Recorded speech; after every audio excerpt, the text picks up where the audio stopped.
నమస్కారం ఘంటారావానికి స్వాగతం. ముందుగా ప్రధానాంశాలు. ధరణిలో 10,000కు పైగా అనుమానాస్పద లావాదేవీలు గుర్తింపు. భూ అక్రమాలపై సమగ్ర విచారణకి మంత్రివర్గం ఆమోదం. దేశంలోని హైస్పీడ్ రైల్కి తెలంగాణని అనుసంధానించేలా కీలక అడుగు. శంషాబాద్ సమీపంలో 400 ఎకరాల్లో హబ్ ఏర్పాటుకు కేబినెట్ పచ్చజెండా.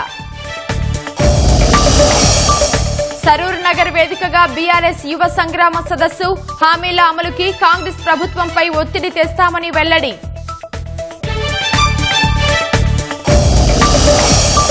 భారత అంతరిక్ష ప్రయోగాల్లో సరికొత్త అధ్యాయం. నేడు నింగిలోకి దూసుకెళ్లనున్న తొలి ప్రైవేట్ రాకెట్ విక్రమ్-1.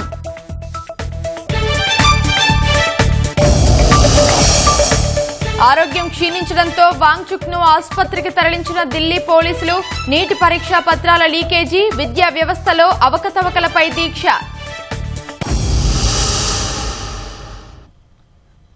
ధరణి భూ లావాదేవీలపై సమగ్ర విచారణ జరపాలని రాష్ట్ర మంత్రివర్గం నిర్ణయించింది.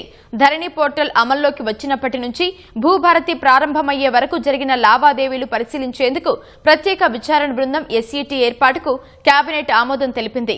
ఎల్నినో పరిస్థితులపై ఆందోళన వ్యక్తం చేసిన మంత్రివర్గం ప్రత్యామ్నాయ ప్రణాళిక అమలుకి ఆర్థిక సాయం అందించాలని కోరుతూ కేంద్రానికి లేఖ రాయాలని నిర్ణయించింది. క్షేత్రస్థాయి పరిస్థితులు, అవసరాలు తెలుసుకునేందుకు ఈ నెల 20న అన్ని జిల్లాల్లో ప్రత్యేక సమావేశాలు నిర్వహించనున్నారు.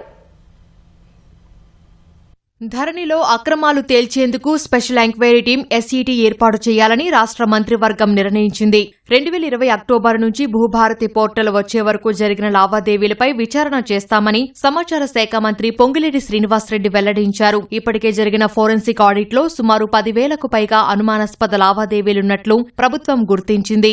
భూముల లావాదేవీలకు సంబంధించిన డిజిటల్ రికార్డులు, లాగిన్ వివరాలు, రికార్డుల్లో చేసిన మార్పులు, అధికారుల అనుమతులు, భూముల వర్గీకరణ మార్పులు, లబ్దిదారుల వివరాలన్నీ సెట్ సమగ్రంగా పరిశీలిస్తుందని మంత్రి పొంగులేటి శ్రీనివాసరెడ్డి తెలిపారు. ఈ ఫోరెన్సిక్ ఆడిట్ కానీ మిగతా సంస్థలు ఏవైతే ఇచ్చిన రిపోర్ట్ల ఆధారంగా తప్పకుండా ఎప్పుడైతే ధరణి ఏర్పడిందో, ధరణి ఏర్పడి ఆ పోర్టల్కి సంబంధించిన టెండర్ దగ్గర నుంచి ఎప్పటి భూభారతి వరకు పూర్తి విచారణ చేయటం కోసం స్పెషల్ ఎంక్వైరీ టీం ఎస్ఈటీని ఏర్పాటు చేయాలని రాష్ట్ర కేబినెట్ ఆమోదం తెలపడం జరిగింది. దీని ప్రధాన ఉద్దేశం ఏమేమి ఈ ధరణి పోర్టల్లో జరిగాయి, ధరణి పోర్టల్ ని ఎన్ఐసికి హ్యాండ్ ఓవర్ చేసిన తర్వాత ఏం జరిగాయి, దీని బ్యాక్ ఎండ్ లో ఎవరెవరున్నారు, ఎక్కడెక్కడ ఏమేమి జరిగింది అనేది పూర్తి విచారణ కోసం ఎస్ఈటీని స్పెషల్ ఎంక్వైరీ టీంని ఏర్పాటు చేయటం జరిగింది. రాష్ట్రంలో నెలకొన్న వర్షాభావ పరిస్థితులు, పంటల సాగు, వ్యవసాయ అనుబంధ రంగాలపై ఎల్నినో ప్రభావంపై మంత్రివర్గం సుదీర్ఘంగా చర్చించింది. తాగు, సాగునీటి ఇబ్బంది, ఉపాధి కూలీల పరిస్థితిని వివరిస్తూ కేంద్రానికి లేఖ రాయాలని మంత్రిమండలి తీర్మానించింది. క్షేత్రస్థాయిలో పరిస్థితులను అంచనా వేసేందుకు ప్రత్యేక బృందాన్ని రాష్ట్రానికి పంపించాలని, ఎల్నినో అత్యవసర ప్రణాళికల అమలుకు అనవసరమైన ఆర్థిక సహాయం అందించాలని విజ్ఞప్తి చేయనున్నట్లు పొంగిలేటి తెలిపారు. ఇప్పటి వరకు 30 నుంచి 35% కంటే పడాల్సిన దాంట్లో 100% అనుకుంటే ఈ జూలై 17వ తారీఖు నాటికి 30 నుంచి 35% దాటి ఏ జిల్లాలో కూడా వర్షం తెలంగాణ రాష్ట్రంలో లేదు. ఈ ఆందోళనకరమైన పరిస్థితి ఏదైతే రైతన్నలకు కానీ రాష్ట్రంలో ఈ వర్షానికి సంబంధించిన ఈ కరువుకు సంబంధించిన ఆందోళన పరిస్థితిని కేంద్ర ప్రభుత్వానికి నివేదిక పంపి కేంద్ర ప్రభుత్వ బృందాలను కూడా రాష్ట్రానికి ఇన్వైట్ చేసి రాష్ట్రాన్ని తక్షణమే అన్ని రకాలుగా ఆదుకోవాలన్నది కూడా చర్యలు చేపట్టాలని రాష్ట్ర కేబినెట్ ఈరోజు ప్రత్యేకంగా దీని మీద ఫోకస్ పెట్టి సుదీర్ఘంగా చర్చించడం జరిగింది. చిన్న కాళేశ్వరం ప్రాజెక్టు మిగిలిన పనులకు డీపీఆర్ తయారు చేయాలని నిర్ణయించినట్లు మంత్రి పొంగిలేటి వెల్లడించారు. పంచాయతీల సొంత ఆదాయాన్ని ఆయా గ్రామ పంచాయతీ ఖాతాలోనే జమ చేయాలని కేబినెట్ నిర్ణయించిందని చెప్పారు. మున్సిపాలిటీలు, కార్పొరేషన్లలో ట్రాన్స్జెండర్ ను కో-ఆప్షన్ సభ్యులుగా నియమించాలని తీర్మానించినట్లు చెప్పారు. టెండర్లు పిలవటంలో పారదర్శకత లేదని గుర్తించామన్న పొంగిలేటి సమస్య పరిష్కారానికి ప్రత్యేక చట్టం చేయాలని కేబినెట్లో నిర్ణయించినట్లు చెప్పారు. అన్ని శాఖల్లో టెండర్ల ప్రక్రియ ఒకే తీరుగా ఉండేలా చట్టం తెస్తామని మంత్రి పొంగిలేటి శ్రీనివాసరెడ్డి వెల్లడించారు. చిన్న కాళేశ్వరం, ముక్తేశ్వరం ఎత్తిపోతల పథకం ఏదైతే ఉందో జలయజ్ఞంలో భాగంగా కాంగ్రెస్ ముఖ్యమంత్రిగా దివంగత నేత రాజశేఖర రెడ్డి గారి టైంలో స్టార్ట్ అయిందో, ఆనాటి రాష్ట్ర విభజనలో 10 సంవత్సరాలు పరిపాలించిన ప్రభుత్వం దాన్ని పూర్తిగా ఉద్దేశపూర్వకంగా విస్మరించింది. ఈ రోజు గత కేబినెట్ లో ల్యాండ్ ఎక్విజిషన్ కి క్లియరెన్స్ ఇచ్చారు. ఈ రోజు జరిగిన కేబినెట్ లో ఏదైతే ఈపీసీ వర్క్ గతమదుందో దాన్ని క్లోజ్ చేయటం కోసం కేబినెట్ ఆమోదిస్తూ ఫర్దర్ గా ఏదైతే బ్యాలెన్స్ వర్క్, ఎడిషనల్ వర్క్ ఉందో దాన్ని డిపిఆర్ ప్రిపేర్ చేయాలని రాష్ట్ర కేబినెట్ ఆమోదం తెలపడం జరిగింది. సంగారెడ్డి జిల్లాలోని పలు మండలాల్లో ఉన్న 123 ఎకరాల ప్రభుత్వ భూములను పారిశ్రామిక, ఎంఎస్ఎంఈ పార్కుల ఏర్పాటుకు అనుకూలంగా తెలంగాణ ఇండస్ట్రియల్ కార్పొరేషన్ కు బదిలీ చేసేందుకు మంత్రివర్గం ఆమోదం తెలిపింది. గ్రామ పంచాయతీల్లో ఇకపై పారిశుద్ధ్యం, వీధి దీపాలు, అత్యవసర మరమ్మతులకు ప్రభుత్వం ఇచ్చే నిధులపై ఆధారపడకుండా తమ సొంత ఆదాయ వనరులను నేరుగా ఖర్చు చేయవచ్చని తెలిపింది. పాలమూరు, రంగారెడ్డి ఎత్తిపోతల పథకంలోని 4 ప్యాకేజీల అంచనా వ్యయం 2,353 కోట్లకు పైగా పెరిగింది. సవరించిన అంచనాలకు రాష్ట్ర మంత్రివర్గం ఆమోదముద్ర వేసింది. పనుల స్వరూపం మారడం, డిజైన్ మార్పులు, ధరల సవరణ, పన్నుల మార్పులతో అంచనా వ్యయాలను సవరించారు. 7వ ప్యాకేజీలో 918 కోట్లు, 11వ ప్యాకేజీలో 682.75, 15వ ప్యాకేజీలో 491.85, 17వ ప్యాకేజీలో 260.78 కోట్ల అదనపు వ్యయానికి కేబినెట్ ఆమోదం తెలిపింది.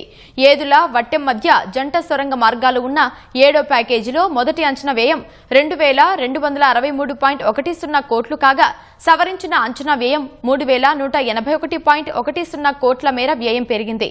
అక్కడ టన్నెల్ తవ్వకం పూర్తి కాగా కాంక్రీట్ లైనింగ్ పనులు కొనసాగుతున్నాయి.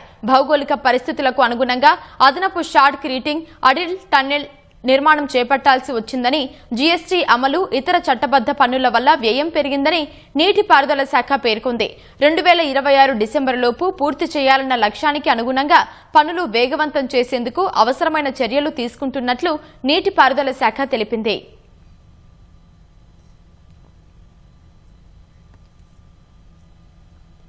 సాంకేతికత దూసుకుపోతున్న తరుణంలో రాష్ట్ర అభివృద్ధికి మరో కీలక ముందడుగు పడింది.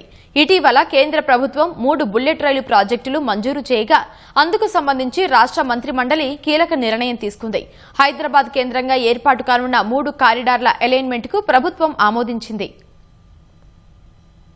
హైదరాబాద్ కేంద్రంగా ఏర్పాటు కానున్న 3 కారిడార్ల బుల్లెట్ రైల్ అలైన్మెంట్, స్టేషన్లు, డిపోలకు సంబంధించి సవరించిన ప్రతిపాదనకు రాష్ట్ర మంత్రివర్గం గ్రీన్ సిగ్నల్ ఇచ్చింది. హైదరాబాద్ ముంబై 671 కిలోమీటర్లు, హైదరాబాద్ బెంగళూరు మధ్య 597, హైదరాబాద్ చెన్నై మధ్య 760 కిలోమీటర్ల పొడవున హైస్పీడ్ రైలు నెట్వర్క్స్ అందుబాటులోకి రానుంది. శంషాబాద్ సమీపంలో ప్రధాన రైల్వే స్టేషన్, డిపో కోసం 400 ఎకరాల భూమిని కేటాయించాలని ప్రభుత్వం నిర్ణయించింది. ఆ కారిడార్లకు అనుగుణంగా తుది అలైన్మెంట్ ని HMDA, future city master plan లో చేర్చాలని స్పష్టం చేసింది. భూసేకరణ, యుటిలిటీ మార్పిడి, వివిధ శాఖల అనుమతుల ప్రక్రియని వేగవంతం చేయాలని అధికారులను మంత్రివర్గం ఆదేశించింది.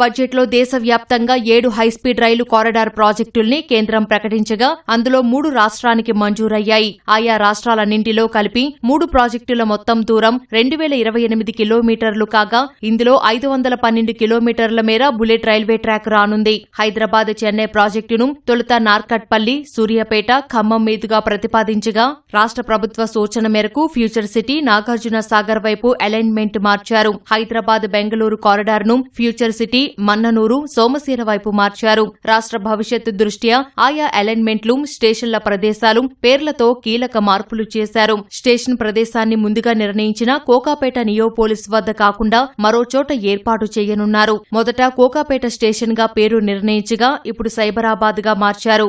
వికారాబాద్ లో స్టేషన్ తొలుత ప్రతిపాదించగా పర్యాటక అభివృద్ది దృష్ట్యా అనంతగిరి కొండల ప్రాంతానికి సమీపంలో అనంతగిరి స్టేషన్ ఏర్పాటు కానుంది. మన్ననూరు స్టేషన్ పేరును నల్లమలగా మారుస్తూ ప్రతిపాదనలు పంపింది. వికారాబాద్ సమీపంలో 4.6 కిలోమీటర్ల పొడవైన సొరంగ మార్గం ద్వారా హైస్పీడ్ రైలు ట్రాక్ ను నిర్మించనున్నారు.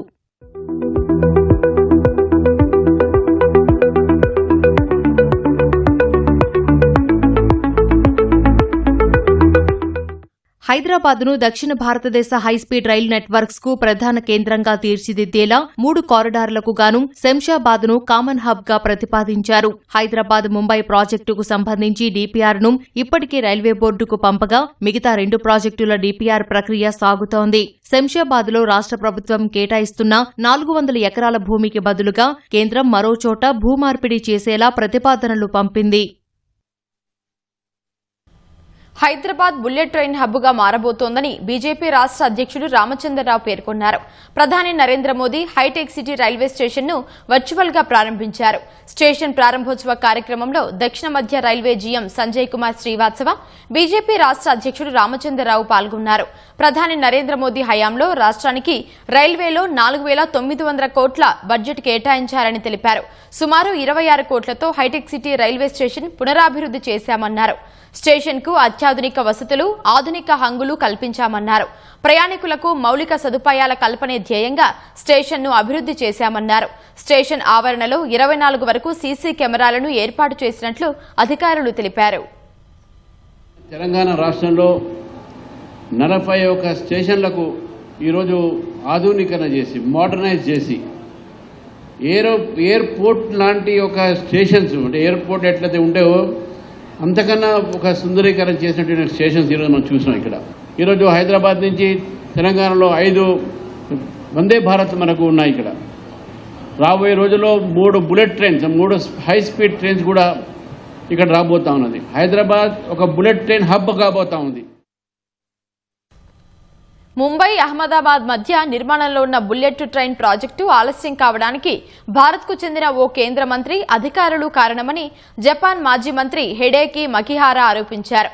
బుల్లెట్ ట్రైన్పై సంప్రదింపుల్లో పాల్గొన్న భారతీయ బృందం కేవలం స్వప్రయోజనం చేసుకున్నారే తప్ప ప్రాజెక్టు అమలు పట్ల నిబద్దత చూపలేదని విమర్శించారు. భారత్లో నిర్మాణంలో ఉన్న తొలి బుల్లెట్ రైలు ప్రాజెక్టు షిన్కన్సెన్ నమూనా నుంచి పక్కకు మళ్లిందని జపాన్కు చెందిన ఓ పత్రికలో వ్యాసం వెలువడిన నేపథ్యంలో మకిహారా ఎక్స్లో ఈ ప్రకటన చేశారు.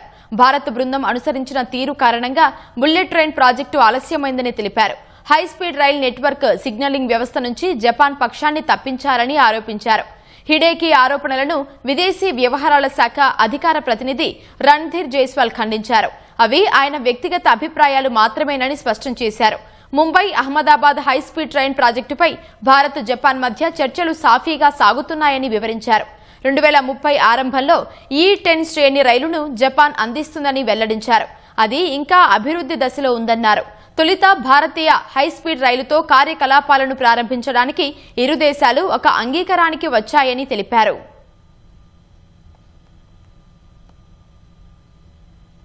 రంగారెడ్డి జిల్లా శంషాబాద్ పరిధిలోని బహదూర్గూడలో ఉద్రిక్తత చోటు చేసుకుంది.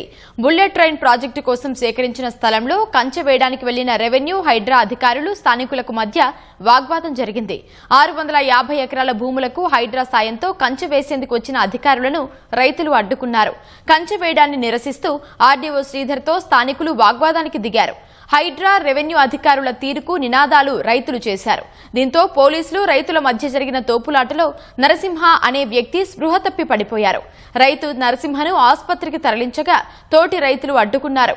తమకు న్యాయం చేశాకే కంచె వేయాలని రైతులు, స్థానికులు డిమాండ్ చేస్తున్నారు.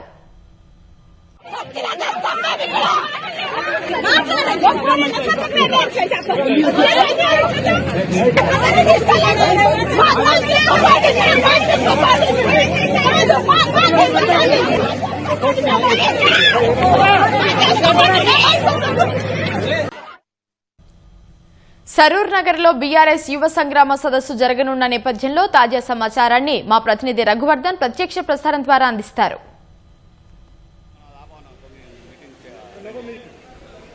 సరూర్ నగర్ మైదానం వేదికగా యువ సంగ్రామ సదస్సుకు భారత రాష్ట్ర సమితి పార్టీ సిద్ధమైంది. సరూర్ నగర్ స్టేడియంలో పూర్తి స్థాయిలో ఏర్పాట్లు పూర్తి చేశారు.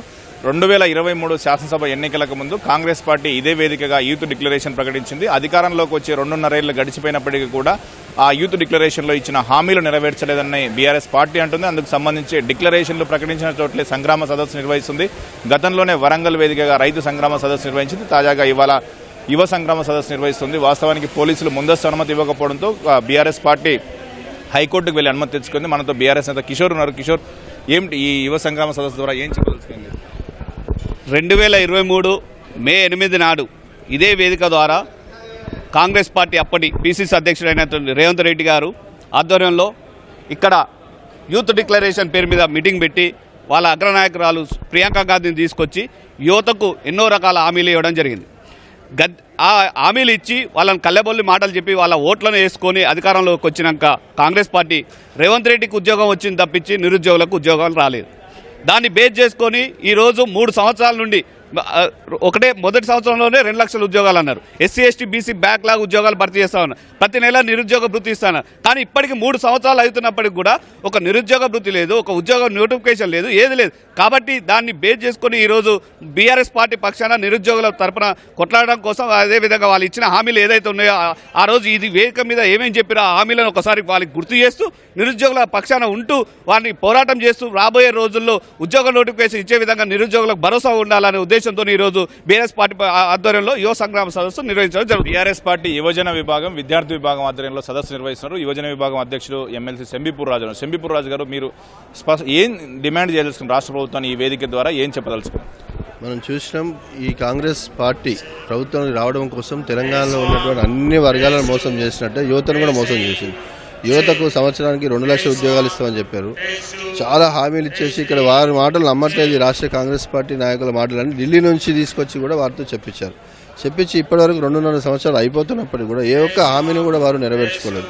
వారు నెరవేర్చుకోలేనటువంటి హామీని వారికి గుర్తు చేద్దామనే ఉద్దేశంతో సరూర్ గ్రౌండ్లో బీఆర్ఎస్ పార్టీ మీటింగ్ ఏర్పాటు చేసుకుంటే ఈ మీటింగ్కు ఎన్నో ఆటంకాలు కలిగిస్తూ ఉన్నారు. మనం చూసాం, 17 రోజుల క్రితం మేము పర్మిషన్ కోసం అప్లై చేస్తే ఈ ప్రభుత్వం పోలీసు యంత్రాంగం ఎవరు కూడా పర్మిషన్ ఇవ్వకుండా నిన్న పొద్దున వరకు కూడా ఇస్తున్నామని చెప్పేసి మమ్మల్ని డార్క్లో పెట్టి పర్మిషన్ ఇవ్వకుండా ఆపే ప్రయత్నం చేశారు. మేము గౌరవ న్యాయస్థానాన్ని ఆశ్రయించాం హైకోర్టు మాకు అనుమతించింది. ఈ ప్రభుత్వానికి ముట్టికాయలు వేసింది.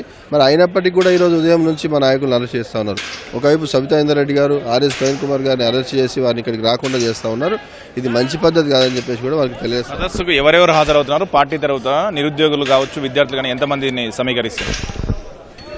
తెలంగాణ నిరుద్యోగులు అందరూ కూడా వారు మనం చూస్తూ ఉన్నాం, చాలా రోజులుగా వారు ఇబ్బంది పడుతూ వారి నిరసన కార్యక్రమం సందర్భం వచ్చినప్పుడల్లా చూపిస్తూ ఉన్నారు.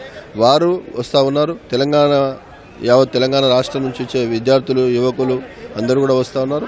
మా పార్టీకి సంబంధించినటువంటి మా నాయకులు కేటీఆర్ గారు, వర్కింగ్ ప్రెసిడెంట్ గారు ముఖ్య అతిథి ఇక్కడికి రాబోతూ ఉన్నారు. కాంగ్రెస్ నేతలు అంటున్నారు బీఆర్ఎస్ పార్టీ ఇవాళ మొసలి కన్నీరు కారుస్తుంది. 10 ఏళ్ల పాటు అధికారంలో ఉండి ఉద్యోగ నియామకాలు చేయకపోగా పేపర్ లీక్ చేసిండ్రు, వాళ్ళని అప్పుడు పట్టించుకోలేదు. కానీ ఇవాళ కాంగ్రెస్ ప్రభుత్వాన్ని బదనాం చేసేందుకు ఈ కార్యక్రమాలు చేస్తుంది కాంగ్రెస్ పార్టీ నేతలు అంటున్నారు. మేము అడుగుతా ఉన్నాం, మీరు ఇచ్చినటువంటి హామీలు నెరవేరిస్తే ఎవరన్నా ఆపుతున్నారా? మీ అగ్రనాయకత్వంతో చెప్పించారు కదా. ఇదే ముఖ్యమంత్రి గారు రేవంత్ రెడ్డి గారు మాట్లాడారు, ఒక్క కేసీఆర్ గారి ఉద్యోగం తీసేయండి, లక్షలాది ఉద్యోగాలు ఇస్తున్నారు. మరి ఎవరు ఆపుతా ఉన్నారు మిమ్మల్ని? ఇప్పటికీ మీ ప్రభుత్వం వచ్చిన తర్వాత అఫీషియల్గా ఇప్పటికీ వెబ్సైట్లో చూపిస్తుంది 15,000 ఉద్యోగాలు మీరు ఇచ్చింది. మేము అప్పటికే 165,000 ఉద్యోగాలు టీఆర్ఎస్ ప్రభుత్వం వచ్చినప్పుడు ఇచ్చినాం. ఇంకా మళ్ళీ మొన్న మేము ఏదైతే నోటిఫికేషన్ వచ్చే ముందు కూడా కొన్ని ఏదైతే ఎగ్జామ్స్ కూడా అన్నీ అయినాయి. అది వచ్చే ముందే ఎలక్షన్ వచ్చింది. ఓకే, మేము 10 సంవత్సరాలకు ఎన్ని ఇచ్చాము, ఈ 2.5 సంవత్సరాలు మీరు ఎన్ని ఇచ్చారో చర్చ పెట్టుకుందాం రండి.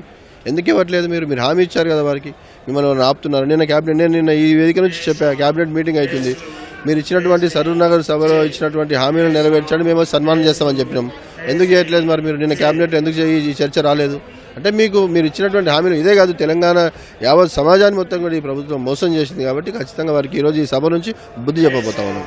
రాజు గారు, ఇది బీఆర్ఎస్ నేతలు చెప్తున్న ప్రకారం కాంగ్రెస్ పార్టీ యూత్ డిక్లరేషన్ ప్రకటించి మోసం చేసింది. దాన్ని ఎండగట్టేందుకే ఈ సమావేశం నిర్వహించవచ్చు. మనం స్టేజ్ చూడొచ్చు. స్టేజ్ పైన పీఆర్ఎస్ నాయకులు కూర్చునే అవకాశం లేకుండా కేవలం నిరుద్యోగులు ఉద్యోగ అభ్యర్థులు ఎవరైతే ఉన్నారో వారి కోసం మాత్రమే ఏర్పాటు చేశారు. బీఆర్ఎస్ పార్టీ కార్యనిర్వాహక అధ్యక్షుడు కేటీఆర్తో పాటు ఎవరైతే నిరుద్యోగాల తరఫున వివిధ కార్యక్రమాలు చేపడుతున్నారు వాళ్ళకి సంబంధించిన కుర్చీలు ఏర్పాటు చేశారు. స్టేజ్ కూడా మనం చూడవచ్చు టీ షేప్లో ఏర్పాటు చేశారు. ముందుకంటే స్టేజ్ పై నుంచి ముందుకు వెళ్ళి మాట్లాడేలా కేటీఆర్ ఇక్కడి నుంచి ముందుకు వెళ్ళి మాట్లాడేలా కూడా ఏర్పాట్లు చేశారు. సరూర్ నగర్ స్టేడియం మైదానం వేదికగా ఏర్పాట్లన్నీ పూర్తి చేశారు. ఉదయం 10 గంటల నుంచి సాయంకాలం 7 గంటల వరకు హైకోర్టు అనుమతి ఇచ్చింది. ఉదయం 10 గంటల నుంచి మధ్యాహ్నం 1 గంట వరకు ఈ సమావేశం పూర్తయ్యే అవకాశం ఉంది. కేటీఆర్ ప్రసంగంతో సమావేశం ముగుస్తుంది. ఎల్బీ నగర్ ఎమ్మెల్యే సుధీర్ రెడ్డితో పాటు కేటీఆర్, మాజీ మంత్రి సబితా ఇంద్రారెడ్డి, రంగారెడ్డి జిల్లా బీఆర్ఎస్ అధ్యక్షుడు మంచిరెడ్డి కిషన్ రెడ్డి ఇలా కొంతమంది నేతలు మాత్రమే వేదికపై కూర్చునేలా ఏర్పాటు చేశారు. ఎక్కువగా నిరుద్యోగ అభ్యర్థులు, విద్యార్థులకే ప్రాధాన్యం ఇచ్చారు. Over to studio. రైట్, ధన్యవాదాలు రఘువర్ధన్. ఇక బీఆర్ఎస్ యువ సంగ్రామ సదస్సు నిర్వహించనున్న నేపథ్యంలో పలువురు బీఆర్ఎస్ నేతలను పోలీసులు హౌస్ అరెస్టు చేశారు. మాజీ మంత్రి సబితా ఇంద్రారెడ్డి హైదరాబాద్లోని తన నివాసంలో గృహ నిర్బంధం చేశారు. బీఆర్ఎస్ ప్రధాన కార్యదర్శి ఆర్ఎస్ ప్రవీణ్ కుమార్ కూడా అతని ఇంట్లో గృహ నిర్బంధం చేశారు. హైకోర్టు అనుమతి ఉన్నప్పటికీ గృహ నిర్బంధం చేయడంపై బీఆర్ఎస్ నేతలు పోలీసులపై ఆగ్రహం వ్యక్తం చేశారు.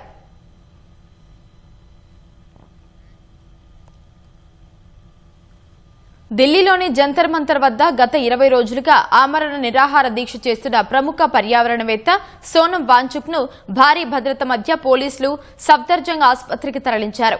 దీక్ష కారణంగా ఆయన ఆరోగ్య పరిస్థితి అత్యంత విషమంగా మారడంతో అధికారులు ఈ నిర్ణయం తీసుకున్నారు. దేశవ్యాప్తంగా సంచలనం సృష్టించిన నీట్ పరీక్షా పత్రాల లీకేజీ వ్యవహారం, విద్యా వ్యవస్థలో అవకతవకలపై కాక్రోచ్ జనతా పార్టీ ఆధ్వర్యంలో జరుగుతున్న నిరసనలకు మద్దతుగా సోనం వాంచుక్ జూన్ 28న ఈ ఆమరణ నిరాహార దీక్షను ప్రారంభించారు. విద్యా వ్యవస్థలో పారదర్శకత, జవాబుదారీతనం తీసుకురావాలని కేంద్ర విద్యాశాఖ మంత్రి ధర్మేంద్ర ప్రధాన్ రాజీనామా చేయాలని వారు ప్రధానంగా డిమాండ్ చేస్తున్నారు.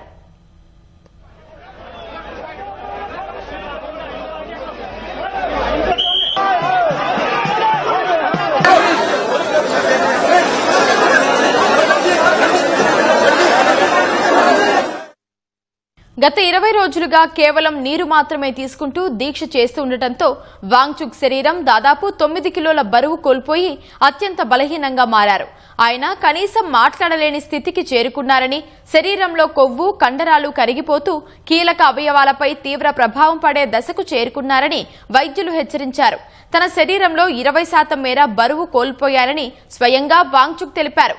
వాంగ్చుక్ ఆరోగ్యంపై దాఖలైన ప్రజా ప్రయోజన వ్యాజ్యంపై విచారణ జరిపిన ఢిల్లీ హైకోర్టు ప్రతి పౌరుడి ప్రాణం విలువైందని పేర్కొంటూ ఆయనకు ప్రతిరోజు వైద్య పరీక్షలు నిర్వహించాలని, అవసరమైనప్పుడు తక్షణమే వైద్య సహాయం అందించాలని కేంద్రాన్ని, అధికారులను ఆదేశించింది. దీక్ష విరమించాలని రాజకీయ నాయకులు, పౌర సంఘాలు కోరినప్పటికీ విద్యార్థులకు న్యాయం జరిగే వరకు తాను ప్రాణాలు వదిలేందుకైనా సిద్ధమేనని, దీక్ష విరమించేది లేదని ఆయన స్పష్టం చేశారు. చివరికి ఆయన ప్రాణాలకు ముప్పు వాటిల్లే ప్రమాదం ఉన్న నేపథ్యంలో హైకోర్టు ఆదేశాల మేరకు మెరుగైన వైద్యం అందించడం కోసం పోలీసులు ఆయనను జంతర్ మంతర్ నుంచి ఆసుపత్రికి తరలించారు. సోనం వాంగ్చుక్ ను ఆసుపత్రికి తరలించిన క్రమంలో ఢిల్లీలోని జంతర్ మంతర్ వద్ద ఆందోళనకారుల పట్ల ఢిల్లీ పోలీసులు వ్యవహరించిన తీరును ఆమ్ ఆద్మీ పార్టీ సహా పలు విపక్ష పార్టీల నేతలు తీవ్రంగా ఖండించారు. కొందరు పోలీసులు అమానుషంగా ప్రవర్తించారని ఆరోపించారు. ఛత్తీస్గఢ్ రాజధాని రాయ్పూర్లోని సంజయ్ నగర్ ప్రాంతంలో ఒకే కుటుంబానికి చెందిన 5గురు వారు అద్దెకుంటున్న ఇంట్లో విగత జీవులుగా కనిపించారు. ఈ ఘటన స్థానికంగా తీవ్ర కలకలం రేపింది. మృతులను సాజిద్ అలీ, ఆయన భార్య రబియా, వారి 3 పిల్లలు ఇర్షాద్ అలీ, షాహిదా బేగం, ఇర్షాబా పర్వీన్లుగా పోలీసులు గుర్తించారు. కుటుంబ పెద్ద సాజిద్ అలీ మృతదేహం సీలింగ్ ఫ్యాన్ కు ఉరివేసుకుని వేలాడి ఉండగా అతని భార్య, 3 పిల్లల మృతదేహాలు నేలపై పడి ఉన్నాయి. ఇది సామూహిక ఆత్మహత్య అని పోలీసులు అనుమానిస్తున్నారు. మృతదేహాలను పోస్ట్ మార్టం నిమిత్తం ఆసుపత్రికి తరలించారు. ఈ మేరకు కేసు నమోదు చేసి దర్యాప్తు చేస్తున్నారు.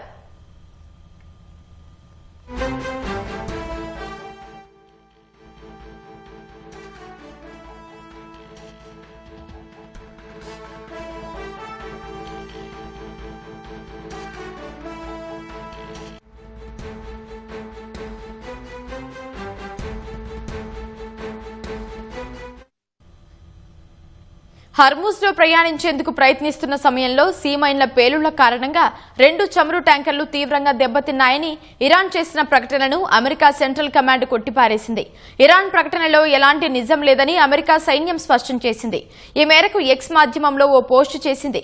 హర్మూజ్ జలసంధిలోని మైన్ ఫీల్డ్ ప్రాంతంలో 2 చమురు ట్యాంకర్లు సీమైన్లను ఢీకొని పేలిపోయాయని, వాటిలో భారీగా మంటలు చెలరేగాయని ఐఆర్జీసీ ఇంతకుముందు ప్రకటించింది. అమెరికా నిఘా సంస్థలు మోసపూరితంగా ఆ నౌకలను ఆ మార్గం నుంచి పంపేందుకు ప్రయత్నించినప్పుడు ఈ ప్రమాదం జరిగిందని పేర్కొంది. దీనిపై అమెరికా సెంట్రల్ కమాండ్ స్పష్టతనిచ్చింది. గాజాలో ఇజ్రాయెల్ దాడులు తీవ్ర రూపం దాల్చాయి. సెంట్రల్ గాజాతో పాటు వేర్వేరు ప్రాంతాల్లో శుక్రవారం ఇజ్రాయెల్ జరిపిన దాడుల్లో 12 మంది ప్రాణాలు కోల్పోయారు, పదుల సంఖ్యలో గాయపడ్డారు. సెంట్రల్ గాజాలో ఓ అంత్యక్రియల ఊరేగింపుపై ఇజ్రాయెల్ జరిపిన డ్రోన్ దాడిలోనే ఎక్కువ మరణాలు సంభవించినట్టు అధికారులు తెలిపారు. క్షతగాత్రులను స్థానిక అబ్దా ఆసుపత్రికి తరలించినట్టు చెప్పారు. ఈ దాడి జరిగిన వెంటనే హమాస్ ఒక ప్రకటన విడుదల చేసింది. కాల్పుల విరమణ ఒప్పందాన్ని ఇజ్రాయెల్ ఉల్లంఘించిందని పేర్కొంది. సాధారణ పౌరులను లక్ష్యంగా చేసుకుని ఇజ్రాయెల్ దాడులు చేస్తోందని ఆరోపించింది. అయితే ఈ ఘటనపై ఇజ్రాయెల్ సైన్యం ఎలాంటి ప్రకటన చేయలేదు.